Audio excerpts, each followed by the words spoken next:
Welcome to cables place section. இந்த வீடியோவில் நம்ம என்ன பார்க்க போகிறோம்னா, நம்ம வந்து இந்த ஏஇ 280A இந்த ஆப்டிக்கல் பவர் மீட்டரோட ஒரு அன்பாக்சிங் வீடியோ வந்து போட்டிருந்தோம். அப்போ அந்த வீடியோவில் வந்து இந்த மீட்டரில் வந்து ஒரு 1/2 டிபி 1 டிபி வித்தியாசமாக காட்டினா கூட மற்ற மீட்டர் என்ன அளவு காட்டுதோ அதே மாதிரி இதை வந்து கேலிபிரேட் பண்ணிக்கலாம், அதாவது செல்ஃப் கேலிபிரேஷன் பண்ணிக்கலாம் அப்படின்னு சொல்லியிருந்தோம். அதை வந்து நம்ம சப்ஸ்கிரைபர் வந்து கமெண்டில் கேட்டிருந்தார், எப்படி கேலிபிரேட் பண்ணுங்கன்னு. அதுக்கு ஒரு தனியாக வீடியோ போட சொல்லியிருந்தார். அவருக்காண்டி தான் இந்த வீடியோ. கேலிபிரேட் பண்ணது வந்து ரொம்ப சிம்பிள் செட்டப் தான், ஒன்றும் பெரிய அளவில் இல்லை. மற்ற மாதிரி கம்ப்யூட்டரில் கனெக்ட் பண்ணி தான் கேலிபிரேட் பண்ணணும் அப்படிலாம் எந்த அவசியம் இல்லை. சின்ன பட்டனை ப்ரெஸ் பண்ணியே கேலிபிரேட் வந்து பண்ணிக்கலாம்.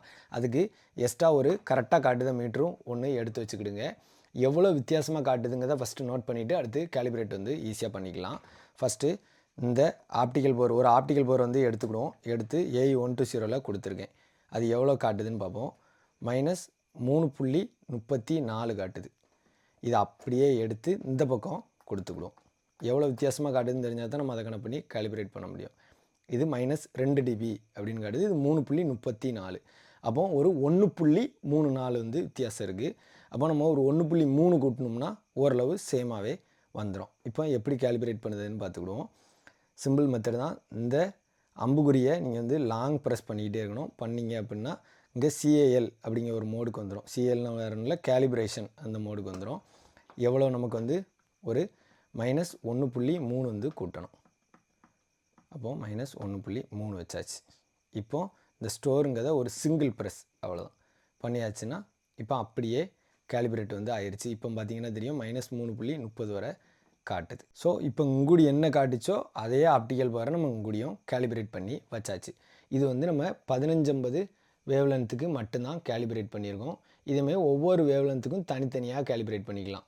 அதாவது 1690க்கு தனியாக கேலிப்ரேட் பண்ணிக்கலாம், 1625 கேலிப்ரேட் பண்ணிக்கலாம், டிரான்ஸ்மிட்டர் சிக்னலுக்கு தனியாக கேலிப்ரேட் பண்ணிக்கலாம். அந்த மாதிரி தனித்தனியாக கேலிப்ரேட் பண்ணிக்கலாம். நம்ம இப்போதைக்கு 1550 மட்டும் ஒரு -1.3 எக்ஸ்ட்ரா காட்டுத மாதிரி கேலிப்ரேட் வந்து பண்ணி வச்சுருக்கோம். இவ்வளோதான். கேலிப்ரேட் பண்ணது ஒன்றும் பெரிய விஷயம்லாம் இல்லை. இந்த பட்டனை லாங் ப்ரெஸ் பண்ணணும்.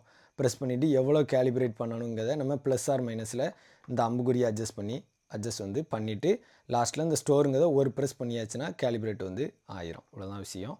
கேலிப்ரேட் பண்ணது வந்து நம்ம ஒன்று -5 டிபி வரை கம்மி பண்ணிக்கலாம், இல்லை +5 டிபி வரை கூட வரா மாதிரி நம்ம கேலிப்ரேட் பண்ணிக்கலாம். அவ்வளோதான். நம்ம இதில் வந்து கூட குறைய வந்து கேலிப்ரேட் வந்து பண்ண முடியும். 5 டிபிக்கு மேலே வந்து கேலிப்ரேட் வந்து பண்ண முடியாது. இவ்வளோதான். இந்த மாதிரி செட்டப் நான் 5 டிபி கேலிப்ரேட் பண்ணிருக்கேன். இப்போ இது வந்து ஸ்டோர் கொடுத்துருவோம்.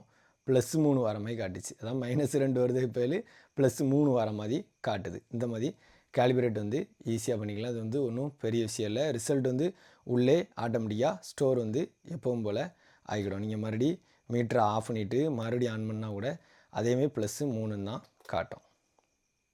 +3 தான் காட்டுது. பெர்மனெண்ட்டாக உள்ள ஸ்டோர் ஆகும்.